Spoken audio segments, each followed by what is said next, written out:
안녕하세요. 이교수의 책과 사람 크리에이터 서울대학교 인류학과 이현정입니다.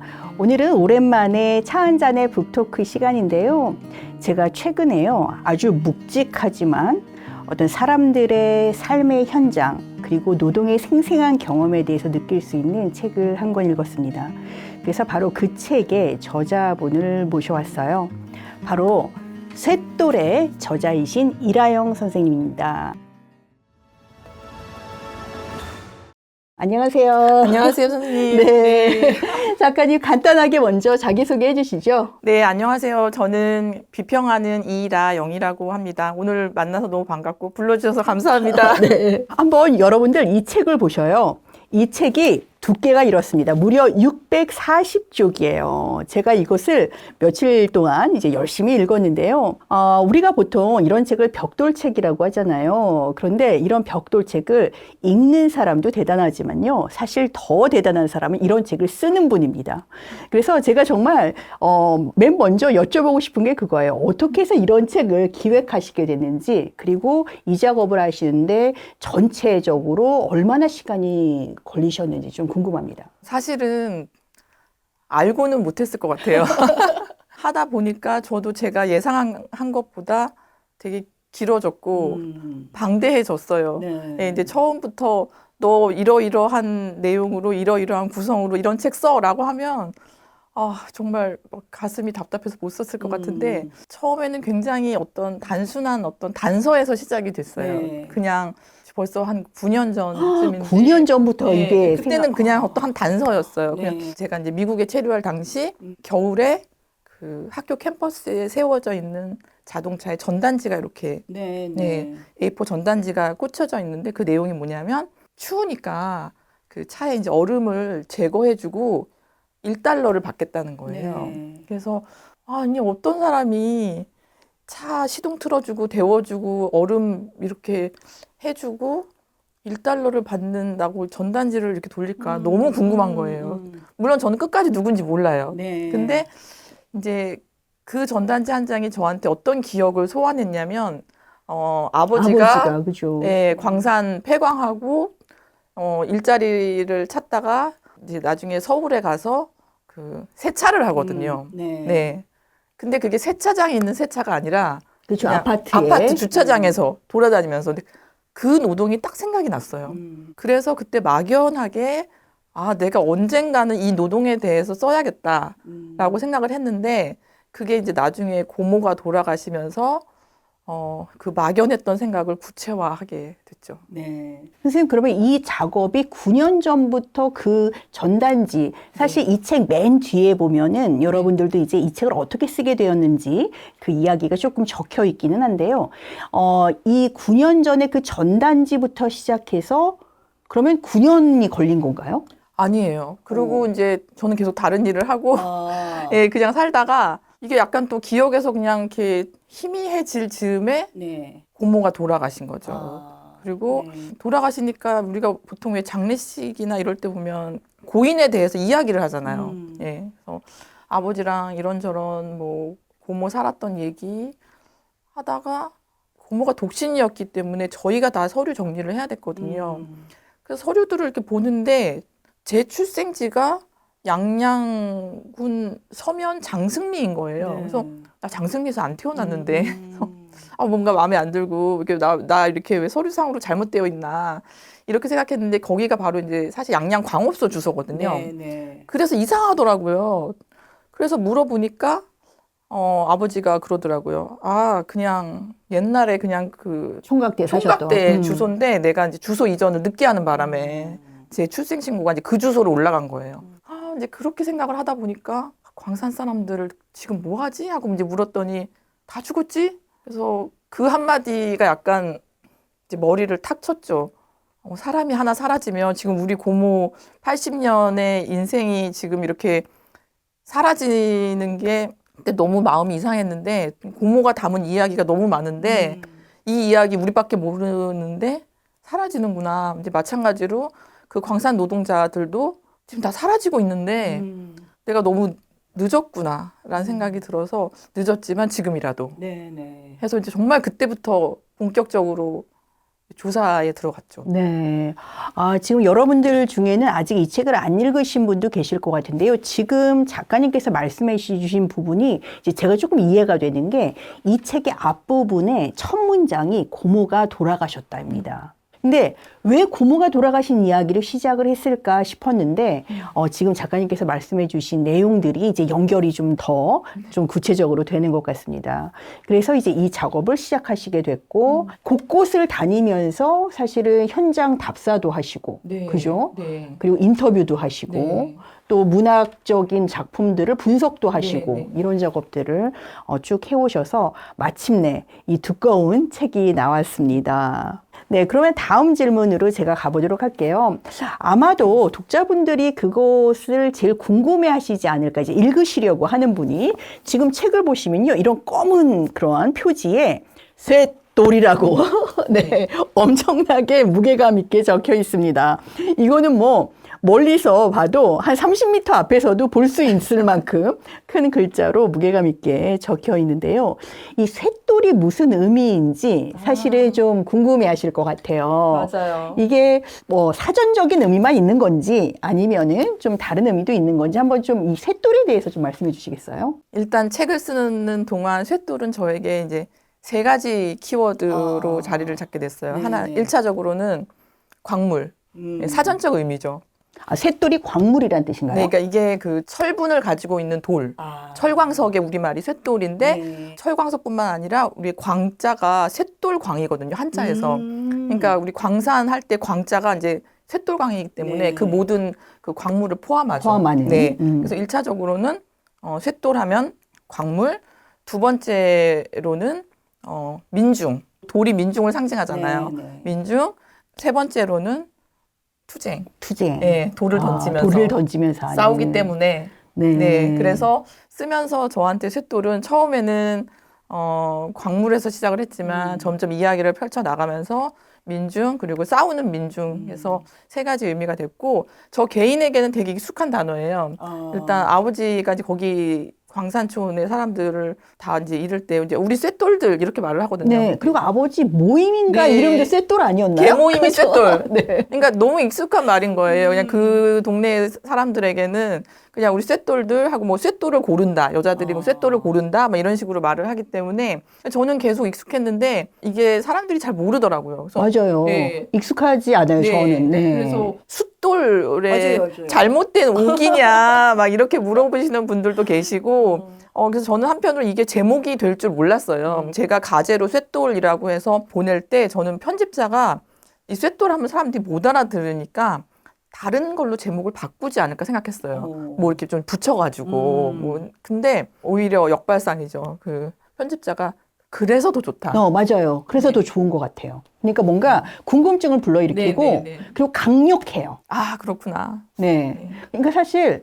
저도 이 쇳돌에는 그렇게 익숙하진 않는데 쇠면 쇠고 돌이면 돌이지 이 쇳돌이라는 이렇게 합쳐져 있는 개념을 그래 많이 이 단어를 그래 많이 들어본 것 같지는 않아요. 맞아요. 근데 이 책을 딱 받았을 때 뭔가 굉장히 궁금함도 들면서 뭔가 이렇게 묵직한 어떤 뭐라고 그렇게 막 안에서 뜨거운 게 막 이렇게 흘러나오는 듯한 약간 이러한 느낌을 좀 받았어요. 아, 너무 제가 안심이 됩니다. 네. 저는 그러니까 두 가지 마음이 다 있었어요. 그러니까 사람들에게 익숙치 않은 단어이기 때문에 사용하고 싶은 마음도 있지만 한편으로 사람들이 잘 몰라서 제목으로 사람들이 감을 못 잡으면 어떡하지? 막 이제 그런 좀 걱정도 있었고 그래서 부제를 지을 때 나름 그래도 이제 그런 걸 고려해서 조금 이제 설명적으로 부제를 넣기는 했죠.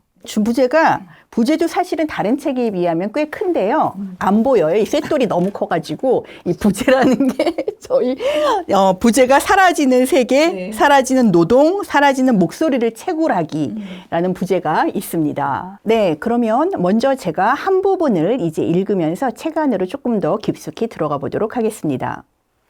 장승리는 양양 시내에서 서쪽으로 설악산 오색과 가까운 곳이다. 설악산 끝자락에 붙어있는 장승리는 높은 산에 둘러싸였다. 원래 장승리였던 지명은 일제강점기에 장승리로 바뀌어 오늘날까지 그 이름으로 불린다.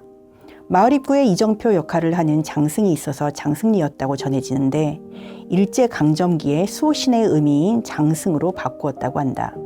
홀로 두 자식을 키우던 할머니가 양양 장승리에 온 이유는 돈을 벌기 위해서였다. 나의 본적지는 경상북도 울진인데 그곳이 아버지 고향이기 때문이다. 아버지의 아버지, 그 아버지의 아버지가 대대로 살았던 곳이다. 조부모는 만주에 살다가 해방 후 집안 사람들이 있는 고향 울진으로 돌아왔다. 아버지가 울진에서 태어난 후 조부모는 서울로 이주했으나 할아버지의 실종 이후로 할머니는 자식들과 다시 남편의 친족이 있는 울진으로 돌아왔다. 그 후 생계와 생존을 위해 삼척으로, 강릉으로, 그리고 양양으로 이동했다. 1960년 할머니가 양양으로 이주할 때 고모는 19살이었다. 강릉에서 할머니가 보따리 장사를 하며 이곳저곳 다니다가 양양 장승리에 철광산이 있다는 걸 알게 되었다. 양양 광업소가 국영광산으로 운영되던 때였고 다른 지역 사람들도 광산에 일자리를 찾아 모이던 시절이다. 할머니는 그곳에 가면 갓 성인이 된 고모가 들어갈 만한 일자리가 있을 것이라 생각했다. 할머니는 자식들을 데리고 장승리 광산촌으로 이주했다. 고모는 광업소에 취직했다. 양양으로 이주하기 전 고모는 강릉에서 사범학교를 다녔다. 당시 사범학교란 해방 이후 만들어진 초등교원 양성학교다. 해방 이후 일본 교사들이 떠나자 초등교원의 수가 부족했기에 초등교원 양성기관이 늘어났고 중학교 졸업자면 입학할 수 있었다. 3년 과정인 이 학교를 졸업하면 국민학교 교사가 될 수 있었다. 네, 이 책에는 작가님이 이제 양양에서 태어나시면서 거기서 어린 시절을 보냈던 이야기, 그리고 가족들, 또 뭐 할머니 이야기, 고모 이야기, 그리고 아버지 이야기가 많이 등장하는데요. 아버지께서는 양양광업소에서 직선제 이후 첫 노조위원장이 되시고 나중에 폐광을 할 때까지 거기서 활동을 하셨던 분입니다. 이처럼 이 책은 작가님의 어떤 가족의 이야기, 그리고 이제 윗대로 올라가면 제가 지금 읽은 부분처럼 어떤 조부모의 이야기, 또 그 윗대의 이야기부터 쭉 내려오는 여러 이야기들이 이제 함께 담겨 있는데요. 작가님께서는 이렇게 가족의 이야기를 쓰게 된 것이 좀 부담스러울 수도 있을 것 같고 또 어떤 분에서는 결심이 좀 필요했을 수 있을 것 같아요. 맞아요. 그래서 이렇게 하시게 된 어떤 그런 결심하게 된 아까 이제 어떻게 해서 쓰시게 되는지는 말씀해 주셨는데 그럴 때 좀 가졌던 어떤 마음의 고민이라든지 이런 게 좀 있으셨을까요? 이게 처음에는 네. 지금 말씀하신 대로 가족 이야기를 이렇게 활자화하는 건 너무너무 큰 부담이거든요. 그죠. 예, 너무너무 큰 부담이고 쓰는 저도 저지만 다른 가족들에게도 너무 큰 그죠. 부담을 줄 수 있기 때문에 항상 주의하는 게 글쓰기가 어떻게 폭력이 되는가 네. 이제 그 생각을 안 할 수가 없잖아요. 네. 그래서 사실 처음부터 그렇게 생각하진 않았어요. 그래서 제가 처음 이렇게 이 광산을 주제로 글을 쓴다고 생각했을 때는 폐광 이후였어요. 폐광 이후에 그 어떻게 광산 노동자들이 직업을 찾아 이동하는가 여기에만 집중할 생각이었어요. 그러니까 그때는 이제 가족들에 대한 부담이 처음엔 좀 없이 시작을 했는데 그러니까 할 수 있었겠죠. 근데 네. 하다 보니까 사람들이 어디로 이동하는가를 이야기하다 보면 애초에 그들이 광산에 왜 오게 됐고 그죠. 어디에서 왔는지를 그렇게 딱 잘라내고 할 수가 없는 거예요. 애초에 거기에 친척이 있었던 사람인지 아니면 전혀 뭐 모르는 동네를 단지 광산 때문에 왔는지에 따라서 나중에 폐광 후의 경로가 다른 거예요. 그래가지고 자연스럽게 이게 또 우리 가족 이야기가 자꾸 거슬러 올라가게 되고 네. 또 이제 저한테는 그 매우 중요한 기억이 그 아버지의 노조 활동이거든요. 네. 그러다 보니까 이제 폐광할 때 아버지 폐광투쟁 뭐 이야기하다 보니까 이게 첫 민주 노조라는 게 가지는 또 중요한 역사성이 있고 자꾸 이렇게 거슬러 올라가는 거예요. 맞아요. 그럴 것 같아요. 그러다가 이게 결국에는 네. 만주까지 가는 거예요. 진짜 100년 전 만주까지 가게 되는 건데 그러다 보니까 이제 100년 동안의 노동, 3대의 노동사가 되어버리는 이런 형태가 되어버린 거예요. 그래서 근데 제가 그 부분이 너무 뭐라 그럴까 너무 좋아요. 그러니까 사실은 그러니까 물론 폐광 이후의 이야기도 뭐 재미가 없거나 중요하지 않은 것은 아니지만 제가 이제 다 읽었잖아요. 읽은 사람의 입장에서 그 아버지의 이야기 전후의 이야기와 그 가족사의 그 내용이 너무나 사실은 좋습니다. 너무 감동적이기도 하고 너무 생생하고 근데 이것을 아버지 어머니께서 다 이렇게 그러니까 알고 이렇게 네. 해주셨어요. 네. 그리고 사실 많은 부분은 이미 제 안에 담겨 있는 이야기인 거죠. 아마 그렇기 때문에 이게 제가 이 이야기를 딱 잘라내고 단지 폐광 이후 이렇게 하기가 어려웠던 것 같아요. 내가 이미 알고 있는 이야기고, 왜냐하면 어릴 때부터 정말 너무 많이 들었어요. 할아버지 이야기. 뭐, 왜냐하면 고모, 할머니 생전에 되게 많이 말을 했고, 우리 아버지가 그렇게 과묵하신 분이 아니에요. 네, 말을 굉장히 많이 하시기 때문에 내가 너무 많은 이야기를 이미 가지고 있는 상태였어요. 그래서 사실 제가 책에 쓴 이야기가 책을 쓰기 위해서 뭐 새롭게 부모님을 인터뷰했다기보다는 내가 이미 알고 있는 어떤 이야기를 확인하는 차원이었죠. 아, 그렇구나. 네. 그때 왜 엄마 그때 왜 그랬었잖아 하고 이제 이런 식으로 아빠 그때 왜 그때 왜냐면 내가 기억을 더듬으면서 시간 순서를 다시 확인한다던가 이런 차원으로 이제 계속 물어보는 거예요. 그러면은 아버지는 또 쫙 나와요. 쫙 나와서 또 다시 만주까지 가. 예.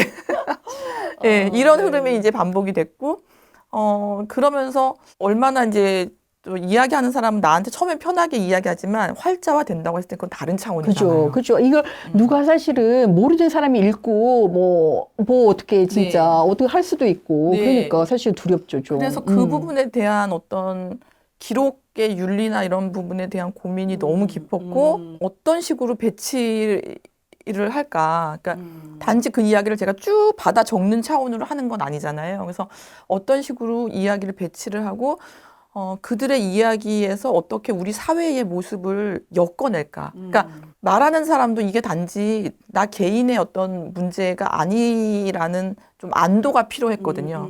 그래서 그런 식의 대화를 굉장히 많이 했고 그러다 보니까 제가 문학 작품을 많이 끌어낼 수밖에 없었어요. 네. 그렇게 연결을 해서 이게 어떤 고립된 이야기가 아니라 특수성이 보편성을 얻어야 된다고 생각을 했어요. 우리 가족이 가진 뭐 연좌제라던가 이런 이야기가 사실은 특수성인 것 같지만 알고 보면 너무 많아요. 네, 그렇죠. 예, 우리나라의 국가폭력 피해자 너무 많거든요.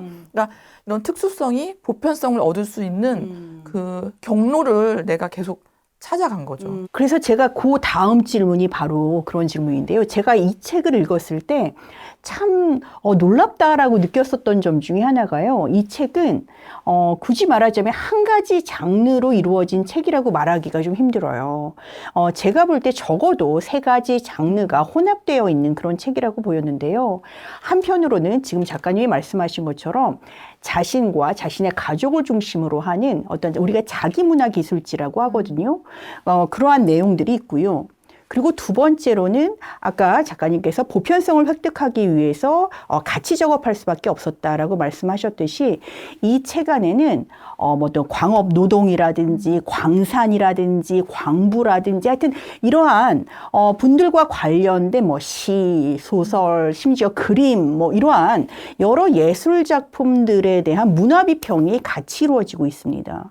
그리고 세 번째로는 아까 말씀하셨던 것처럼 그 양양광업소를 떠난 다음에 그분들이 어떻게 어디에서 무엇을 하고 살고 계셨는지 혹은 돌아가셨는지 이러한 이야기들을 수집하는 과정에서 구슬생애사적인 그런 방법을 쓰셨어요.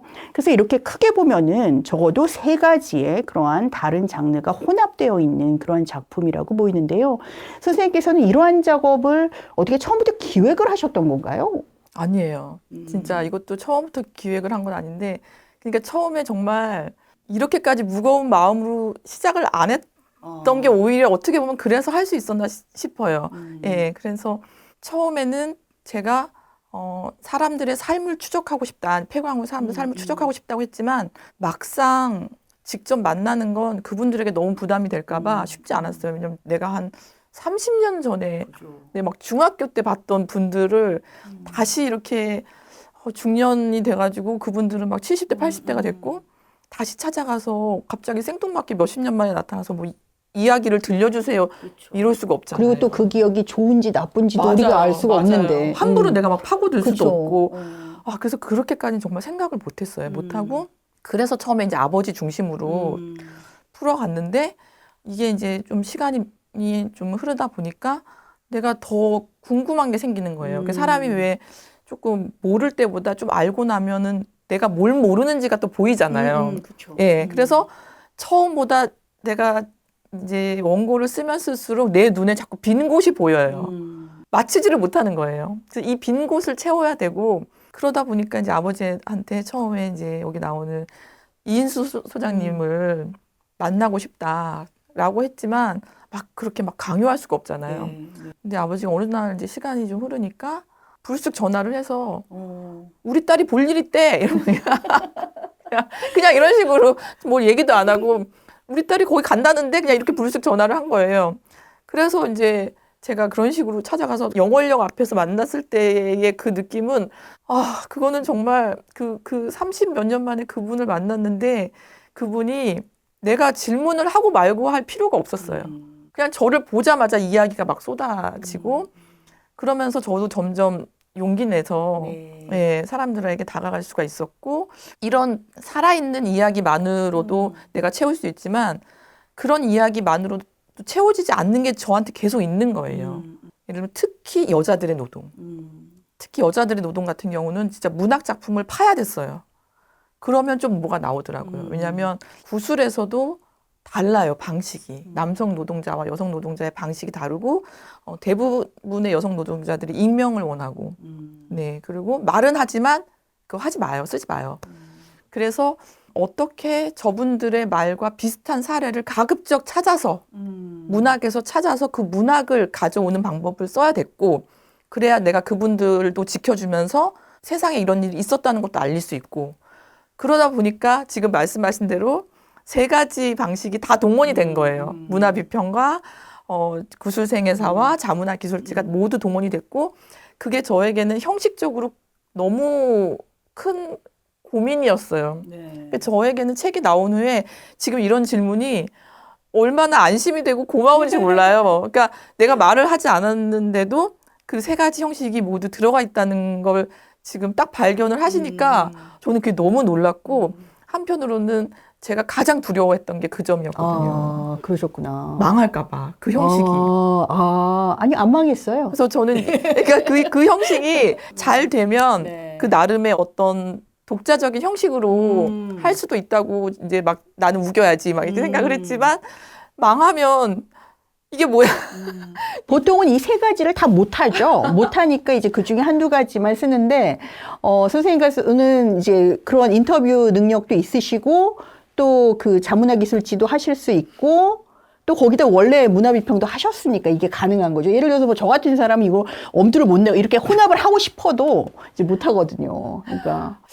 저도 이게 지금 뭔 정신에 했는지 모르겠어요. 사실 이렇게 할 거라고 계획을 안 하고 했으니까 했지, 알고는 너무 두려웠을 것 같아요. 저희 또 다음 질문으로 넘어가도록 하겠습니다. 지금 마침 말씀해 주셔서요. 그 성광부와 관련된, 여성 성광부와 관련된 부분을 제가 한번 읽고요. 또 여기에 대한 이야기 나눠보도록 하겠습니다. 1961년 9월 1일 대한뉴스의 영상 속에서는 머릿수건을 두른 여성들이 컨베이어 벨트를 사이에 두고 마주 앉아 분주하게 돌을 고른다. 여성들은 마스크를 쓰지 않은 채 일한다. 선광부들은 철분이 있는 쇳돌, 곧 철광석으로서 가치가 있는 광석과 철광석으로 분류할 수 없는 폐석을 구별해서 골라냈다. 최종적으로 고른 정광은 제철소에 보내고 폐석은 골재로 출하한다. 골재는 도로 포장이나 건축에 쓰인다. 양양광업소의 성광장 건설이 대한뉴스에 소개될 정도로 양양의 철광산은 정부 차원에서 관심을 갖는 곳이었다. 국영광산이었던 양양광업소를 이즈음 대한철광주식회사에서 인수했다. 식민지 시기와 한국전쟁을 거친 후 1950년대 한국 수출품은 대부분 광산물이었다. 1위가 텅스텐이었고 흑연과 철광석이 그 뒤를 잇는 주요 수출 품목이었다. 양양광업소에 3억 5,200만 원이라는 거금을 들여 성광장을 건설했던 1961년 한국의 5대 수출품은 철광석, 중석, 생사, 무연탄, 오징어였다. 아직 경공업과 제조업이 발달하기 전이라 1차 산업이 주요 수출 품목이었다. 선광은 대체로 여성들이 했다. 갱도에 들어가 채굴을 하거나 화약이나 기계를 다루는 기술직은 남성이 하지만 돌을 섬세하게 고르는 일은 여성에게 맡겼다. 남성들은 더 높은 임금을 받을 수 있는 갱내부에 많았다. 성광과 직원 중에는 물론 남성도 있지만 감독을 하거나 주로 채굴한 돌을 기계로 부수는 일을 했다. 성광 작업을 관리 감독하는 성광 주임이나 성광 감독은 보안 자격증을 갖춘 어느 정도 학력이 있는 남성들이다. 1960년에서 1970년대에는 양양광업소 성광장에 여성이 200여 명 있었고 갱내에서 일하는 광부와 마찬가지로 하루 3교대로 일했다. 여자들이 낮에도 밤에도 돌을 골랐다. 여성 노동자들은 정식 성광부가 되기 전에는 주로 폐석장에서 폐석 고르는 일을 했다. 철분 함량이 낮아 쓸모없는 폐석 중에서 조금이라도 쓸만한 것을 따로 골라냈다. 기계화가 되면서 여자 광부라 불리던 성광부는 차츰 줄어들었다. 고모는 성광장업이 기계화되기 전부터 성광부로 일을 시작했다. 기계화된 성광장이 만들어진 1961년 8월 전까지는 노천에서 성광부들이 수선했다. 기계화가 되기 전에는 광석을 일일이 손으로 골랐기 때문에 이 일을 선광수선이라 한다. 성광수선 작업장에는 광차가 들어와 갱에서 채굴한 광석을 바닥에 쏟아놓는다. 폐석장에서도 많은 여성이 돌무더기 앞에 쪼그리고 앉아 수선 작업을 한다. 고모가 일했던 1960년대에 광차 운반부로 근무한 노동자는 당시 얼마나 많은 여성 성광부가 일했는지 알려준다. 여자들이 엄청나게 많이 와서 폐석은 폐석대로, 철광은 철광석대로 골라서 두어 시간 지나면 광석은 다 없어졌다. 그만큼 여자 인부들이 많았다. 성광하는 여자가 많을 때는 몇백 명까지 근무하였다. 아버지가 거기 맨 젊은 여자라고 했듯이 광사는 지역에서 젊은 여자들이 정기적으로 임금을 받을 수 있는 일자리를 제공했다. 돈을 벌기 위해 젊은 여성들이 광산에 모여들었다. 고모가 성광부로 광업소에 취직하는 한편 할머니는 관리직들이 머무는 숙소에서 밥을 했다. 요즘으로 말하면 급식조리사다. 성광부 중에는 고모처럼 젊은 20대 여성이 많았지만 남편이 없는 중년 여성들도 간혹 있었다. 남편이 광산에서 사망한 뒤 그의 아내가 일하거나 광산에서 일하지 않았더라도 남편을 잃은 여성들이 일자리를 찾아 광산에 왔다. 내 어머니의 어머니, 나의 외할머니도 사업을 하던 외할아버지가 돌아가신 후 양양광업소에서 성광부로 일했다. 그래서 어머니가 아버지를 알기 전 훗날 사돈이 될 외할머니와 고모는 광업소에서 먼저 알던 사이였다. 오래된 사진 속에서 머리수건을 두르고 몸빼바지를 입고 쪼그려 앉아있는 여자들 틈에 젊은 시절의 외할머니가 끼어있는 모습을 본 적 있다. 그들 주변은 온통 돌이었다. 네, 저는 이 부분이 참 좋았는데요. 이거 무엇보다도 보통 우리가 광부라고 하면 남성의 모습을 떠올리고 굉장히 남성적인 노동이다 이렇게 생각하기 쉬운데 이 성광부의 이야기 부분이 어떤 여성들이 실제로 그 광업소에서 어떤 역할을 그리고 정말 많은 수백 명의 여성들이 참여했었던 부분이라든지 또 좀 뒤로 가면은 이렇게 아내들이 광부의 아내들이 도시락을 새끼 도시락을 다 싸야 된다든지 아니면 또 부업을 한다든지 이렇게 광업 노동과 관련된 여러 여성들의 기여 부분을 선생님께서 이렇게 다 써주신 게 전 너무 좋았거든요. 그런데 제가 여기서 또 궁금한 것 중에 하나가 사실 고모는 원래 사범학교를 나오신 분이잖아요. 근데 사범학교를 나오신 다음에 지금 성광부로 일을 하신 거예요. 그죠? 그래서 그 당시에 어떤 상황에 대해서도 조금 설명해 주시고 또 선생님께서 이 부분을 특별히 좀 관심 가지고 쓰시게 된 그러한 이유 같은 것도 좀 말씀해 주시면 좋을 것 같아요. 일단 이게 이제 고모의 이제 죽음에서 이제 시작이 되잖아요. 그러면서 이제 우리가 고모의 삶에 대해서 막 이야기를 나누다가 광산에서 이제 고모가 그렇게 성광부로 일했고 이제 뭐 이런 이야기도 이제 나오게 됐는데 저는 그거를 고모가 돌아가신 다음에 처음 인지한 거예요. 그러셨구나. 그러니까 고모가 광산 이야기는 많이 했는데 내 머릿속에 고모는 사범학교 나와서 과외하고 애들 가르치던 사람이었으니까 내가 기억하지 못하는 그 시절의 고모의 모습을 이제 전혀 몰랐던 거죠. 그냥 고모는 원래 좀 되게 똑똑하고 막 애들 가르치고 그냥 이런 사람이었거든요. 그래서 이게 잘 연결이 안 되더라고요. 그렇죠. 우리가 보통 사실 연결이 안 않아요. 되는 맞아요. 거예요. 그래서 고모가 거기서 무슨 일을 해 도대체? 무슨 일을 한다는 거지? 이해가 안 됐는데 정작 아버지는 너무 자연스럽게 거기 맨 젊은 여자야. 거기 가면 다 젊은 여자라는 거예요. 그래서 이게 뭔 소리지? 하고 얘기를 좀 들어보고 제가 막 관련 자료들을 찾아보니까 정말로 1960년대 여자들이 광산에 너무 많은 거예요. 그 대한뉴스 영상에 보면 여자들이 다 이렇게 있고 그러면서 제가 기억을 가만히 이제 더듬어 보니까 그러니까 사람이 어떤 말을 들어도 자신의 그 세계관 안에서 소화하기 그쵸, 때문에 맞아요. 어떤 선입견이라든지 네. 이런 거 안에서 그러니까 소화를 고모가 하죠. 아무리 살면서 내가 광산 다닐 때 이렇게 얘기를 해도 내 머릿속에는 광산 살 때 그냥 얘기하나 보다 이렇게 받아들인 거고 또 저희 외할머니도 마찬가지였거든요. 내가 분명 사진 속에서 외할머니가 그 돌무더기 위에 앉아있는 사진 어렸을 때 본 기억이 났는데 그걸 보면서도 그냥 뭐 이웃 여성들하고 사진 찍었나 보다 이렇게 생각을 하지 그걸 이렇게 의문을 갖지 않았던 거죠. 할머니는 시장에서 오랫동안 부식 가게를 했거든요. 그래서 이제 내가 태어나기 전에 이들의 삶이 굉장히 내가 아는 것보다 광산과 밀접했다는 거를 고모가 돌아가신 뒤에 비로소 내가 이제 알게 된 거예요. 그제서야 이제 의문이 풀리는 게 원래 엄마랑 아빠랑 만나기 전에 할머니랑 고모가 아는 사이였다고 했거든요. 그 의문이 이제 풀린 거죠. 광산에서 일하면서 두 사람이 원래 알았던 거예요. 광산 동료였던 거예요. 뭐 거기서 노조 대의원도 하고 막 그랬대요. 그래서 이제서야 이제 그게 이해가 되고, 그 말들을 들으면서, 사람이 말을 들으면서도 자기 그릇만큼 듣는 거죠. 예, 다 이제 버려버리고.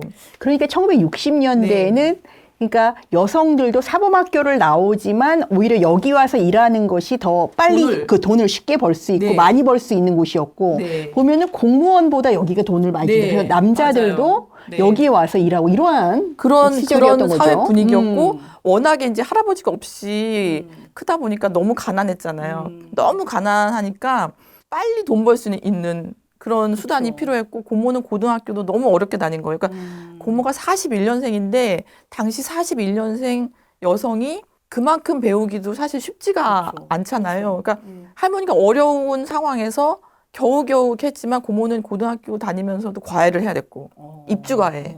어디 그 강릉에 되게 부잣집에 들어가서 입주과외를 했대요. 그러면 어쨌든 먹는 거 자는 게 해결이 되니까. 그런 식으로 세 식구가 계속 살아왔고 아버지는 아예 중학교를 못 들어갔어요. 국민학교 나와서 아이스케이크 장사. 이러다 보니까 할머니가 이제 이거 도저히 안 되겠다 해서 모두가 돈 벌 수 있는 광산촌으로 이주를 한 거고 그러면서 이제 고모와 할머니가 모두 광산에서 돈을 벌게 되니까 아버지가 중학교 입학을 할 수 있었죠. 네, 그래서 하여튼 여러분들 지금 아마 들으시면서 느끼시겠지만 아주 흥미진진하면서도 우리 역사의 그 매 순간에 어찌 보면 우리가 잘 모르거나 아니면 그냥 막연하게 생각하고 있었던 것들의 구체적인 장면들을 우리가 이 셋돌 책에서 경험할 수 있습니다. 이 책에서 제가 생각했을 때 작가님의 분석이랄까 관찰이랄까 정말 남다르고 어떤 면에서 그렇기 때문에 더 매력적으로 느껴졌던 부분이 한 부분이 있어요. 그래서 제가 그 부분을 한번 읽어보도록 하겠습니다. 내가 30 후반이던 어느 날 어머니는 내가 너희들을 두 가지에서 멀리 두려고 얼마나 애썼는지 몰라 라고 고백했다. 어머니가 말한 두 가지는 광산과 노조였다. 어머니는 그것이 자식을 위해 좋다고 생각했다. 떠나고 싶었는데 마침 네가 중학교 갈 때도 되고 라고 말하는 어머니에게 나의 진학은 양양을 떠날 수 있는 좋은 명분이었다. 어머니는 나를 양양에서 중학교를 다니게 하고 싶지 않았다고 말했다. 양양은 바닥이 좁고 이북이었다, 이남이었다. 그래서 지금도 싫어. 먹고 살아야 하니까 광업소 생활을 했지. 노조라면 진저리를 치는 어머니는 단지 노조라는 것뿐만이 아니라 광업소 노조라서 더욱 불편했다. 더불어 이북이었다, 이남이었다 했던 양양과도 선을 긋고 싶었다. 어머니가 표면적으로는 애들 교육 때문에라고 말하지만 그것이 실제로는 양양, 광산, 노조와 거리를 두기 위한 방편이었음을 알게 되었다. 애들 때문에는 어머니의 위치에서 가장 좋은 말하기의 방식일 뿐이다. 어머니와 아버지 모두 늘 너는 강릉 사람이지 라고 말하며 양양에 대한 기억을 단절시켰다. 내가 양양에 대해 물어보는 것도 썩 좋아하지 않으며 나의 기억을 모른 척한다. 너는 양양 잘 모르지. 어릴 때니까 기억이 안 나지. 라고 말하며 은근히 망각을 권한다. 지금도 어머니는 내가 그래도 젊은 나이에 머리가 돌아가서 너희를 데리고 강릉으로 나왔으니 얼마나 다행인 줄 모른다고 자평한다. 그것은 어머니에게 인생에서 아주 잘한 결정이었다. 아버지도 마찬가지다. 울진에서 태어나 12살까지 살았다는 아버지는 스스로를 당연하다는 듯 경상도 사람이지 라고 하면서 양양에서 태어나 12살까지 살았던 나의 양양에 대한 기억은 외면한다. 경상도 억양이 전혀 없는 아버지는 일마, 절마, 글마라는 말을 고집스럽게 사용하고 씻었다, 딸 치우다라는 말을 쓴다. 아버지의 방언에는 고의성이 있다. 어떤 습속은 절대 바꾸지 않음으로써 자신의 위치를 유지한다. 게다가 울진은 1962년 12월에 경상북도에 편입되었기에 아버지는 강원도 울진군 시절에 울진에서 태어나 살았다. 행정적으로 경상도 지역에서 거주한 적이 전혀 없음에도 아버지는 문화적으로 자신을 경상도 사람으로 여겼다. 아버지의 부모, 곧 나의 조부모가 만주에서 성장했음에도 경상도 정체성을 유지했듯이 아버지도 자신의 뿌리를 경상도에 둔다. 어머니가 강조한 분리는 어떤 의미일까? 우선 광산과의 분리란 무엇일까? 실제로 어머니는 학교에서 가정환경조사를 할 때 늘 아버지 직업을 회사원이라고 말했다. 양양광업소가 아니라 대한철광 혹은 주식회사 산미라는 점을 강조했다. 어머니에게 회사원은 광업소에서 직접 갱 안에 들어가는 육체 노동자인 광부와 정확하게 선을 긋는 의미였다. 아버지는 1984년부터 사무직 노동자였으니 광부는 아니지만 그렇다고 산미나 대한철광의 회사원이라고만 하는 건 어딘가 이상하다. 해마다 작성하는 가정환경조사에서 아버지는 회사원, 어머니는 가사로 표기했다. 어머니는 가사노동만 하며 살지 않았지만 선택할 수 있는 선택지가 가사뿐이었다. 넓은 의미에서는 맞는 말이다. 그렇게 형식적으로는 회사원과 가정주부라는 평범한 중산층 가정이 된다. 가사만 하지 않는 동네 여자들은 모두 서류상 전업주부였다. 결혼하자마자 살 집이 없어 친척집에 세대로 살면서도 부모님은 광산 사택에 살지 않았다. 우리 집은 장승리에서 떨어진 양양 시내에 살았다. 우리는 왜 사택에 살지 않았냐고 물었을 때 아버지는 네 엄마가 거기서 살겠니? 라고 말하고 어머니는 아빠가 혼자서는 살아도 우리 가족이랑은 안 살려고 했어 라고 말했다. 아버지는 어머니가 원치 않아서 어머니는 아버지가 원치 않아서라고 말하지만 종합해보면 두 사람 모두 사택에 살고 싶지 않았다는 뜻이다. 어머니가 노조에 불만을 가졌던 이유는 실제로 우리 가족의 사생활을 빼앗겼기 때문이다. 가정이라는 게 없이 노조의 아지트 역할을 하던 생활이 어머니에게는 지긋지긋했다. 개인 생활을 중요하게 여겼던 어머니는 아버지의 세계에서 가정을 지키려 했다. 하지만 노조에 대한 어머니의 경계심은 단지 사생활을 갖고 싶은 마음 때문만은 아니다. 오래된 두려움의 영향이 더 컸다. 어머니는 늘 너희 할아버지 때문에 라고 했다. 연좌제 경험이 어머니에게 강하게 남았다. 너네 할아버지 문제도 있잖아. 연좌제가 없어졌음에도 어머니는 여전히 그 문제에서 자유롭지 못하다. 조금이라도 정치적 성향을 드러내면 할아버지 문제가 밝혀져 자식들도 정치적으로 피해를 입는 상황에 처할까 봐 몹시 조심했다. 지금은 그런 시대가 아니라고 아무리 말해도 오래전 지독하게 현실에서 겪은 사람의 뇌리에서는 쉽게 사라지지 않았다. 제도는 사라져도 권력은 보이지 않게 지배의 흔적을 남긴다. 어머니 입장에서 자식을 노조와 분리시키기는 거의 생존을 위한 사명과도 같았다. 어머니는 자식들이 사회에 관심을 가질까 봐 두려워했다. 아이들이 매일 투쟁을 외치는 노래를 듣고 아버지 가방에서 나온 머리띠를 가지고 놀고 피투성이가 되어 돌아오는 아버지를 목격하고 블루칼라와 화이트칼라가 뭐냐라는 질문을 하는 상황이 불편했다. 이 모든 상황이 어머니에게는 자식을 위해 거리를 두고 벗어나야 하는 상황으로 읽혔다. 어머니는 특히 너보다는 땡땡이가 영향받을까 봐 라고 강조한다. 나보다는 남동생을 더 염려했다. 여자는 가정에 속해 있다면 남자는 사회와 연결된 존재로 인식하기 때문에 나중에 신혼주에 받을 일도 더 많고 라고 말하며 아들의 신혼주회를 신경 썼다. 광산과의 분리가 자식의 중산층 되기를 실현시키려는 부모의 계층이동 욕구 때문이라면 노조와의 분리는 연좌제 피해 경험 때문이다. 특히 후자의 경험은 더욱 이 분리 정책을 절박하게 필요로 했다. 연좌제 피해자로서의 경험이 자식에게만큼은 절대 이러한 피해를 대물림하면 안 된다는 절박함을 만들었다. 네, 저는 제가 지금 읽은 부분이 참 어떤 리얼한 그런 모습을 보여주면서도 또 작가님의 그 문체가 주는 재미가 있고 그러면서도 또 어떤 면에서는 이 부분을 쓰시면서 작가님이 이제 한편으로는 딸의 입장이기도 하고 또 한편으로는 이 글을 쓰는 또 작가 이제 지식인의 입장이기도 하잖아요. 어머니 아버지가 이러한 모습이었기 때문에 또 딸로서 얻은 어떤 혜택들도 있는 거잖아요. 어떤 면에서는 그렇죠. 그런 기대도 있고 그리고 그런 도움들도 있었고 또 어머니 말씀처럼 내가 정말 그때 똑똑했지. 너 이렇게 강릉으로 빼내왔으니까 너 이렇게 된 거야 라고 하는 부분이 있는 거고 그렇지만 또 다른 한편으로는 이제 노동계급을 바라볼 때 이 노동계급이 가지고 있는 중산층이 되고자 하는 그 열망이라는 부분이 조금 씁쓸하게 여겨지거나 좀 안타깝게 여겨지는 부분도 있잖아요. 그래서 이러한 면에 대해서 이 부분을 쓰셨을 때 또 작가님의 감정이랄까 어떤 이런 것을 좀 듣고 싶어요. 사실 굉장히 내밀한 그죠. 여러 종류의 욕망이 지금 충돌하는 이야기를 맞아요. 제가 이제 압축적으로 쓴 거예요. 음. 약간 저는 거리 둔 듯 하면서 사실 건조하게 썼지만 굉장히 어떤 끈적한 욕망들을 담은 거죠. 그래서 부모를 바라보는 자식의 입장이면서 글을 쓰는 또 작가의 입장으로서 저도 여러 가지가 충돌했고 또 엄마가 항상 그 연좌제 때문에 할아버지 문제 막 이거를 너무 걱정하는 게 좀 저한테는 시대착오적인 염려라고 생각해서 좀 짜증이 나면서도 한편으로는 또 이해가 되기도 이해를 해야 하죠. 예.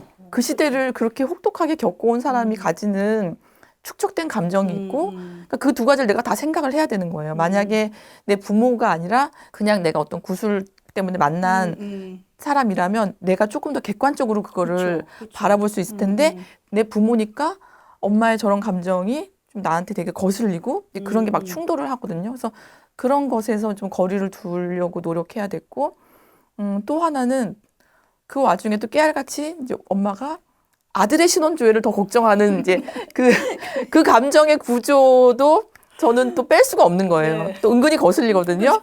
예. 은근히 거슬리고 뭐 아니 나도 사회생활 해야 되고 응? 다 마찬가지인데 또 우리 엄마의 세계관 속에서는 이제 그래도 아들이 더 사회적으로 뭔가 검열받을 일이 많다고 생각을 하시니까 그런 것도 내가 맞습니다. 예. 네. 누락하지 말아야 됐고 네. 근데 한편으로는 내 엄마의 이런 모습을 내가 또 노출시키는 거잖아요. 그렇죠. 예, 그에 대한 부담도 당연히 따르지만 이 부분을 내가 이제 쓰는 과정에서 다 보여줬어요, 엄마한테. 네, 내가 네. 이렇게 정리했다고. 네, 다 받아들이시더라고요. 아, 네. 그래도 인정을 하세요. 네, 내가 네. 이런 욕망이 있었다 이렇게 네, 인정하세요? 인정해요. 다 인정하고 아, 그러시구나. 너무 다행스러웠어요. 그리고 어떤 중산층으로의 계층 이동 욕망 이런 것들 뭐 다 인정하더라고요. 굳이 뭐 숨기려고 하지 않고 그리고 뭐 노조에 대한 우리 엄마의 지긋지긋한 감정은 사실 지금도 여전하고 뭐 지금도 너무 이제 그 분리를 주장을 하시기 때문에 전혀 엄마가 그 부분은 오히려 감출 생각이 없고 네. 그리고 저에게는 그게 아버지와 달리 어머니가 여전히 노동계층과 자신을 분리하고 싶어하는 그게 참 힘든 숙제였어요. 그리고 저도 약간 보면서 좀 신기했던 점 중에 하나가 아버지께서 굉장히 열성적으로 그 노조위원장을 하고 계시는데 어머니는 오히려 사택에 안 사시고 네. 계속 그 장승리 아닌 곳에 사신 네, 거잖아요. 네. 그래서 그래서 그것도 보통은 그렇게 안 하지 않을까 네네네. 싶어가지고 이 점도 좀 어머님이 어떤 면에서는 참 이런 뭐라 그럴까 본인의 생각이 딱 있으신 분이다 네, 이런 네. 생각이 좀 들더라고요. 그러니까 그거를 지금 와서 우리 엄마가 그걸 스스로 이렇게 자평하죠. 내가 젊어서 머리가 돌아갔어. 이제 이렇게 자평을 하는 게 있고 또 다른 하나는 제가 이제 책에도 좀 밝혔지만 저는 우리 아버지가 가진 그것도 인간으로서의 모순이라고 봐요. 막 자기는 거기에서 그렇게 하지만 내 자식이 연루되는 건 싫은 거예요. 내 가족이 연루되는 건 싫은 거예요. 어떻게 보면 그건 또 우리 아버지의 또 가족에 대한 책임감 같은 네, 거죠. 네. 또. 그리고 엄마가 연루되는 것도 싫은 거예요. 그래서 엄마의 적극적인 분리를 어떻게 보면 아버지도 전혀 반대하지 않은 게 있고 그래서 굉장히 오랜 시간 주말 부부라고 하죠. 그렇게 살았어요. 그래서 저는 이제 토요일이 되면 아빠가 와서 이제 월요일 아침이면 첫 차를 타고 이제 떠나고 이제 이런 생활을 되게 이제 성장기 때 이제 폐광할 때까지 네, 그렇게 했는데 그걸 지금 부모님은 그래서 너네가 그 덕을 본 거야. 이제 이렇게 생각을 하는데 저는 그게 양가적 감정이죠. 온전히 그거를 뭐 좋게만 받아들일 수는 없고 그렇다고 그냥 나의 어떤 머릿속의 생각만 가지고 언니 어떻게 아빠가 그런 말을 할 수 있어 이렇게만 또 그렇죠. 그런 건 또 아니죠. 예, 나무라기도 뭐한 저의 또 이상한 위치가 있는 거예요. 뭔가 그래서 제가 이제 그 랭스로 돌아가다 해서 그 에리봉이 쓴 글을 읽으면서 저하고는 약간 감정이 다르다라고 네, 좀 느꼈던 다른 게 것 예, 같아요. 네. 저는 생각을 해봤어요. 왜 다를까라고 느꼈던 게 저는 떠나야 한다는 부담을 갖고 있지 않았던 거예요. 왜냐하면 떠나는 게 너무 당연했기 때문에. 그러니까 떠나라고 부모가 등 떠밀었으니까 저의 두려움은 내가 떠나지 못할까 봐. 그러니까 떠나라고 등 떠미는데도 내가 못 떠날까 봐 이제 그게 오히려 두려웠지. 떠나는 건 너무 기정사실이니까.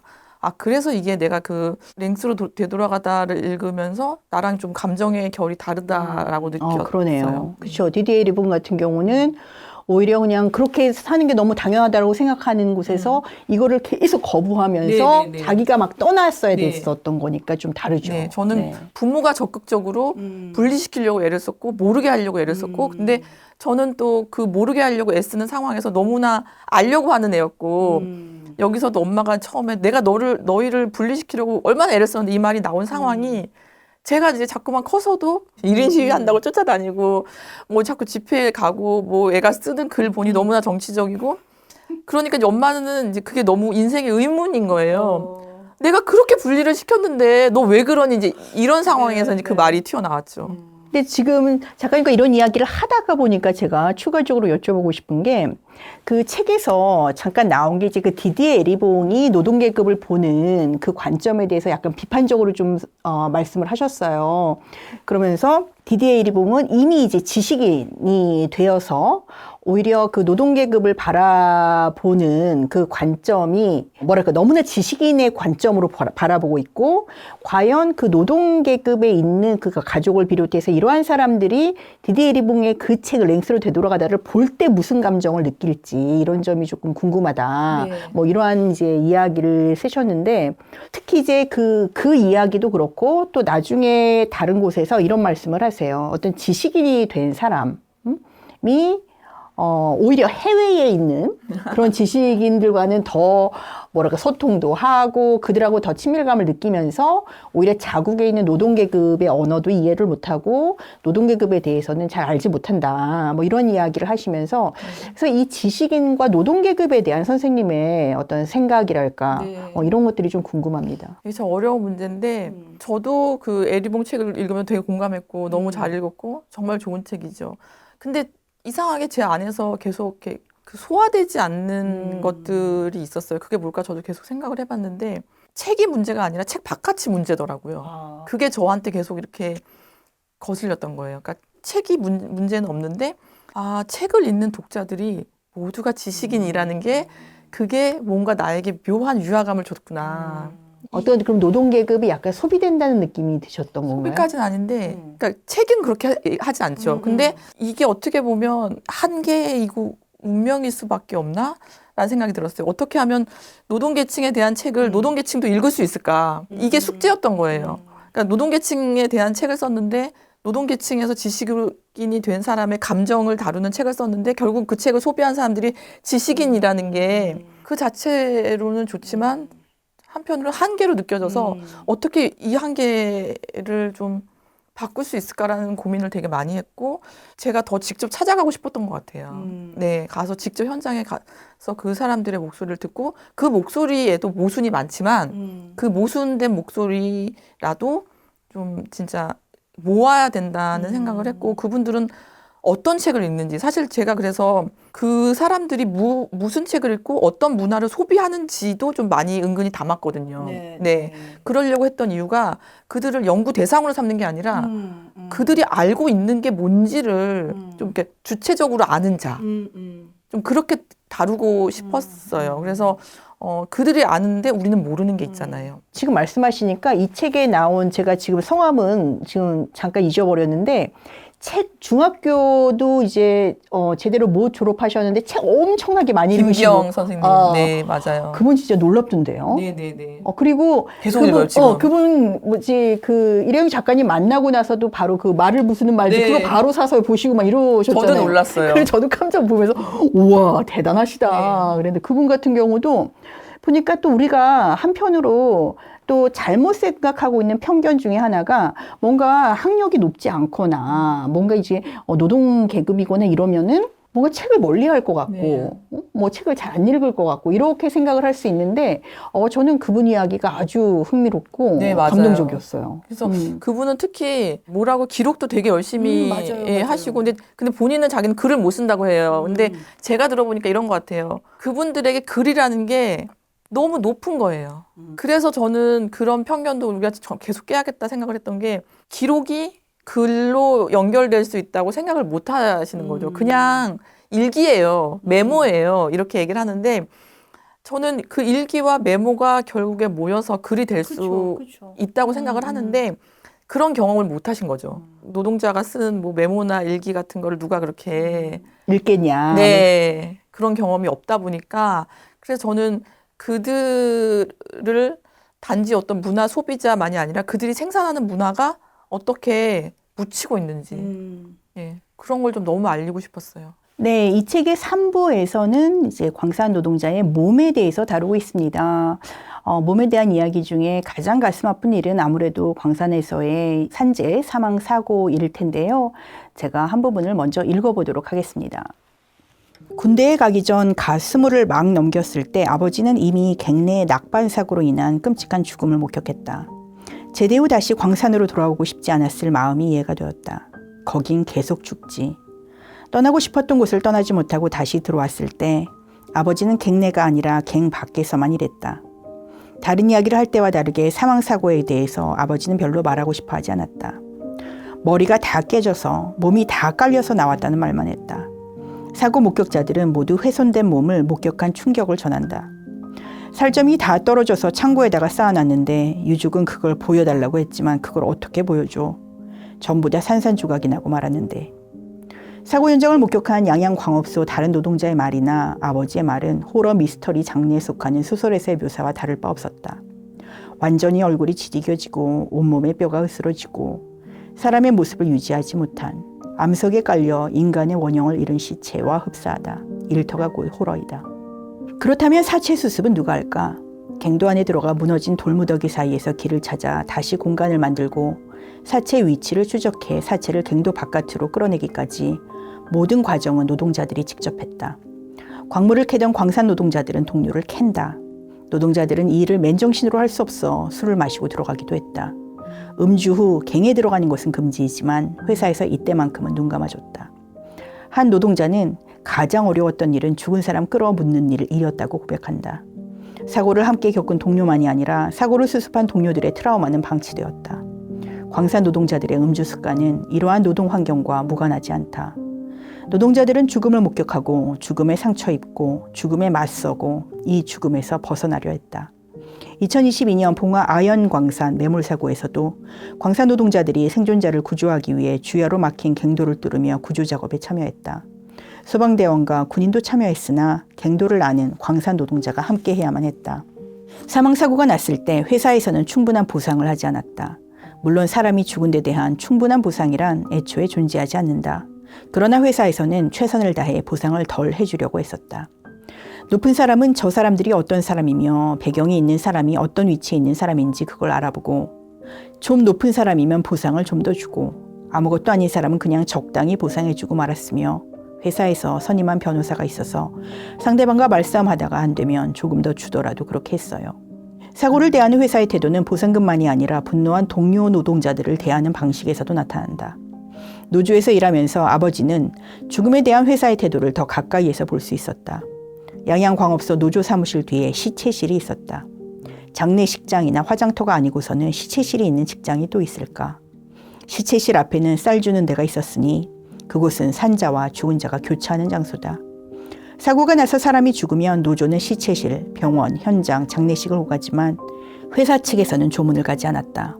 흥분한 유족과 노동자들을 상대하기 불편해서 장례식장을 찾지 않는다. 1980대 중반 아버지가 지부장일 때도 역시 낙반사고로 사람이 죽는 사고가 발생했다. 어쩌다 회사 사람이 문상을 왔는데 죽은 사람의 동료가 그에게 소리를 지르며 화를 냈다. 회사에서는 즉각 징계 절차에 들어왔다. 회사 상사에게 욕을 했다고 정직 처분을 내리려 했다. 가만히 있으면 그냥 아예 자르겠더라고. 회사에서는 대드는 사람을 본보기로 해고할 생각까지 했다. 지부장인 아버지는 징계위원회에 들어가 변론을 했다. 감봉 처분으로 끝났지만 감봉도 억울하다. 함께 일하던 동료가 죽어서 그 장례식장에 온 회사 간부에게 욕을 하면 해고될 위기에 처한다. 그때 감봉으로 위기를 넘긴 영철이 아저씨는 이 사건 이후로 노조 민주화의 필요성을 절감했다. 1988년 영철이 아저씨는 직선제로 위원장을 뽑고 나서 엉엉 울었다. 부친이 태백 장성광업소에서 일했던 김신혜는 아버지는 아무래도 항상 죽음과 밀접했기에 정서적으로 불안정했다고 기억한다. 사고가 더 잦은 석탄광의 경우 1970년대에는 탄광 전체에서 한 해 230에서 250명이 사망했다. 광물을 캐면 캘수록 광부들은 더 어둡고 깊숙한 지하로 들어간다. 막장은 점점 깊어지고 광부들의 안전은 위협받는다. 석탄광은 10명 중 1명꼴로 안전사고의 피해자가 되었다. 죽음 앞에서 삶을 갈구하느라 유난히 광산촌에는 미신이 많다. 미신의 본성은 책임지는 시스템이 부재하다는 방증이다. 네, 이 부분을 읽고 나니까 조금 심란하기도 한데요. 아까도 맨 처음 부분에서 말씀드렸지만 이제 다 죽었다라고 이제 아버지께서 말씀하셨다고 했습니다. 물론 그 죽음이 다 산재로 인한 죽음만은 아니겠죠. 하지만 당시의 시스템의 부재라든지 또 안전사고에 대해서 우리가 많이 인식하고 있지 못했던 그런 문제들도 있을 수 있고, 노동자의 생명이나 건강에 대해서 또 경시하는 문화라든지 여러 가지 이유로 당시 노동자 계급의 어떤 죽음과 어떤 고통은 더 가중될 수밖에 없었는데요. 이러한 죽음뿐 아니라 진폐증과 난청과 같은 또 직업과 관련된 이러한 문제들과 관련된 인터뷰도 하시고 또 조사도 하시면서 여러 가지 마음에 힘든 부분이 많으셨을 것 같아요. 그 이야기를 조금 해볼까요? 제가 어렸을 때 아무래도 아버지가 계속 노조에 있다 보니까 회사에서 일어나는 어떤 사건, 사고를 계속 이제 집에서 얘기를 많이 하게 되거든요. 또 아버지가 또 말이 많고. 기억이 제가 이제 어렴풋하게 어렸을 때 그 기억이 하나 있는데, 회사에서 사망 사고가 난 거예요. 근데 아버지가 이제 그 유족한테 소식을 전해야 되는데, 그 전화하기를 되게 힘들어했던 기억이 좀 어렴풋이 있어요. 예. 그리고 나중에 이제 강릉으로 이사를 간 다음에 우리가 살던 집에 다른 광산 가족이 왔거든요. 근데 그분이 다음엔가 얼마 안 가서 사고로 또 돌아가신 거예요. 내가 살던 집에, 내가 너무 오랫동안 살던 집에 새로 이사 온 사람이 그렇게 사고로 또 사망했다고 하니까 그때도 또 되게 기분이 이상했던 이제 그런 기억들이 있고, 지금도 건설업이나 뭐 네, 배달업도 네. 마찬가지고 산재 사망 사고 그렇죠. 너무 심각하잖아요. 너무 심각하죠. 네. 너무 심각한데 이게 자꾸 이제 마치 저 사람들은 원래 저렇게 위험한 거 알면서도 가는 거야. 이렇게 생각을 하잖아요. 돈이 급해서 일을 하러 가는 사람은 그렇게 위험한 환경에 그냥 속수무책으로 노출되어도 되는가? 그건 아니잖아요. 그래서 제가 요즘 막 그런 배달 사고 그 보면서도 왜 옛날에 그렇게 광산 사고 이런 것들 마치 우리가 산업화 근대화 과정에서 첫 단추를 잘못 끼워서 계속 이렇게 밀리는 것 같은 기분 있죠. 인명을 경시하는 그게 계속 이렇게 밀려서 총체적으로 잘못됐구나. 그냥 죽어도 되는 사람들처럼 노동자를 취급하는구나. 이런 것들이 좀 켜켜이 좀 분노가 쌓이더라고요. 그런데 더 화가 나는 건 광산이라는 게 우리나라에서 이제 사양산업이 돼서 다 거의 많이 없어지고 폐광을 하고 이러는 상황에서도 그 노동자의 몸은 폐광 이후에도 그 몸은 살아있잖아요. 그러니까 광산은 폐광을 해도 그 양양광업소는 94년에 폐광을 해도 거기서 일하던 노동자들은 2000년대 이후에도 폐 질환 이런 게 나온단 말이에요. 근데 이걸 증명하기가 어려운 거예요. 그러니까 사고보다 질병은 더 증명이 어렵다는 걸 또 알게 됐어요. 그래서 이분들은 또 계속 또 어떤 분들은 싸워야 했고, 그래서 이거는 지금이라도 늦은 시기는 없다라는 생각이 들더라고요. 진짜 지금이라도 얘기를 해야 된다. 이 광산업과 관련된 질병으로 그러니까 난청하고 진폐증만 네. 인정이 되는 건가요? 뭐 다른 뭐 관절염이라든지 이런 것들 다 안 되는 건가요? 그거는 제가 알기로 지금 네. 현재 크게 두 가지가 난청과 진폐로 알고 있어요. 그래서 폐 정밀 검사하고 난청. 그래서 아버지도 지금은 이제 그 시기가 지난 78세까지 해당이 돼가지고 네. 그 사이에 한 2번 정도 네. 했어요. 그래서 우리는 약간 난청을 의심했거든요. 목소리가 굉장히 크기 때문에. 근데 이제 아니더라고요. 다행히 그렇진 않았는데, 뭐 폐에도 뭔가가 뭐 있다고 해서 막 정밀 검사를 했는데 다행히 이제 또 아니었고. 그렇구나. 아니, 왜냐면 이렇게 좀 갱도가 좁고, 네. 거기서 계속 이제 뭐 관절을 많이 쓰시니까, 그쵸. 그런 다른 그쵸. 것도 관련이 될 것 같은데, 그러네요. 사실 이제 그렇게 뚜렷한 이제 질병보다 흔하게 있는 건 진짜 위장병. 위장병. 네, 이런 건데, 사실 그런 거는 취급을 안 해주는 거죠. 3교대 근무를 하니까 다들 위장병에 시달리고 그리고 저는 제가 본 우리 아버지도 마찬가지고 동료들 중에 그렇게 중년이 되면 배가 나오고 뭐 이런다고 하는데 그런 분들을 거의 본 적이 없어요. 맞아요. 그러니까 이게 참 그게 쉽지가 않은 것 같더라고요. 왜냐면은 저도 이제 제가 그 세월호 참사 이후에 이제 트라우마 관련된 연구를 진행하면서 그 유가족 분들 같은 경우도 정말 많이 이분들이 고통받으시는 게 사실은 치아 문제 많고요. 위장 문제 많고 그래요. 그러니까 이게 직접적인 트라우마랑 아무런 연관이 없는 것 같지만 이게 여러 가지 신경도 많이 쓰고 스트레스 많이 받고 이러니까 이 빠지고 그러니까 깨지고 뭐 이러한 문제들이 근데 이제 이것이 관련돼 있다라고 또 의학적으로 그게 안 되는 거죠. 그게 답답하더라고요. 그렇죠. 사실 그러니까 지금 저희 아버지도 다 틀리고 근데 이제 그런 것들을 또 이제 사회적으로 인식이 그러니까 본인들도 그냥 나이 들면 이런가 보다라고 사는데 막상 우리가 이렇게 좀 더 거리를 두고 보면 이 몸이 결국에는 계층 문제예요. 그리고 지금 배달업 이야기도 하시니까 마찬가지로 이 당시에 1960년대 70년대 광산업과 또 오늘날의 배달업이 또 약간 연결되는 부분이 있는 것 같네요. 그러니까 마치 그 일을 하면 되게 위험하지만 그래도 돈을 짧은 시간에 확 벌 수 있는 거 아니야? 이런 걸로 이분들의 위험함이라든지 이런 것들이 그냥 덮고 넘어가는 거죠. 저는 그게 너무 똑같이 겹쳐지는 거예요. 뭐 택배 노동자나 이런 분들 보면서 자기 사업자야. 뭐 잘하면은 엄청 뭐 돈 잘 벌어. 근데 돈을 잘 번다고 해서 그렇게 막 밥도 못 먹고 화장실도 못 가게 내버려 둬야 되는 건 아니잖아요. 그게 구별이 안 되더라고요. 네, 이제 마무리 질문 해야 될 것 같습니다. 이 책을 보면요, 다시금 기억과 기록의 중요성에 대해서 생각을 해보게 되는데요.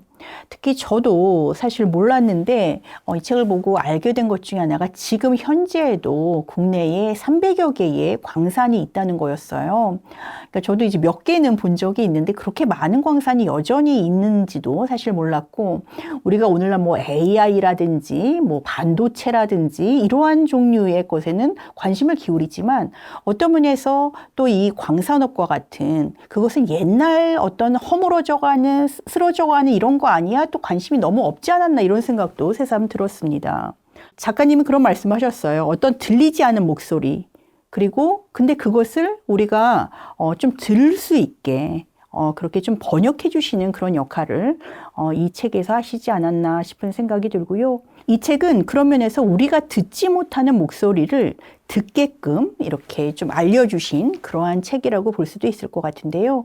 작가님께서는 독자들이 이 책을 읽을 때 좀 어떻게 좀 읽었으면 좋겠다 하는 그런 바람이 있으실까요? 제가 굳이 자문화 기술지에 머물지 않고 지금 현재의 그 광산을 찾아서 갔던 이유는 사람들이 과거로 생각할까 봐 그걸 굉장히 경계했고 말씀하신 대로 현재에도 대한민국에 300여 개의 광산이 있다는 어떤 현재성 저는 그거를 사람들이 인식하기를 원했거든요.